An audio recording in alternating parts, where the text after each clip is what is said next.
La grève a démarré au McDonald's le 23 août 2017, suite au licenciement d'un de nos camarades. Au départ, on devait juste organiser une réunion le soir, parce qu'on était passé de 3 syndiqués à 7.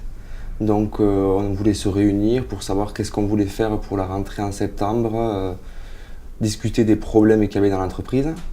Sauf qu'on n'a pas eu le temps de faire cette réunion-là, parce que le 23 à midi, quand on est allé au McDonald's pour pointer, et bien là on a vu qu'un de nos camarades n'était plus présent sur aucun planning. Le manager, qui était à ce moment-là sur le poste du midi, l'a pris dans le bureau, donc je l'ai accompagné, et là ils y ont remis une lettre de licenciement pour faute grave.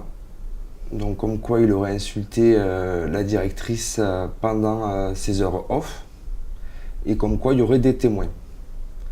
Donc bien sûr les témoignages, quand on a demandé de les voir, aucun témoignage nous a été fourni. Donc ce jour-là en fait, quand on a appris son licenciement, on a tous décidé de faire une liste revendicative et de se mettre en grève pour soutenir notre camarade qui s'est fait licencier. L'entreprise a contesté, donc ils ont perdu au tribunal. Donc il faut quand même savoir que j'ai été convoqué le 24 décembre 2016, donc le jour de Noël. On a dû mobiliser les camarades en plein pendant les fêtes pour au final, le 5 janvier, apprendre qu'il y avait un report de la partie adverse. On est arrivé à une conclusion que la franchisée a décidé de mettre en place une nouvelle prime. Une prime sur la présence. Donc nous, on était contre ce principe-là parce qu'en fait, du moment où on a un arrêt maladie, la prime, elle est supprimée.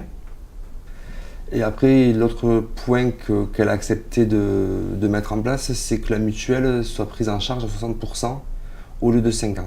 C'est vraiment pas grand-chose, quoi. Elle nous donne les miettes.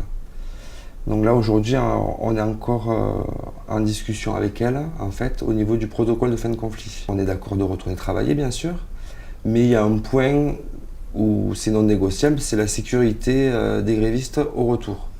Parce qu'il faut quand même savoir que vu qu'on est en grève à cause de faux témoignages et d'un licenciement qu'on juge abusif, on n'a pas envie qu'à notre retour, il se passe les mêmes choses, en fait. Et ce qu'il y a, c'est qu'à ce niveau-là, la franchisée est d'accord d'assurer notre sécurité, mais seulement pour une semaine. Donc une semaine, non, c'est juste pas possible. Ça veut dire qu'au bout du 8e jour, qu'est-ce qui se passe ?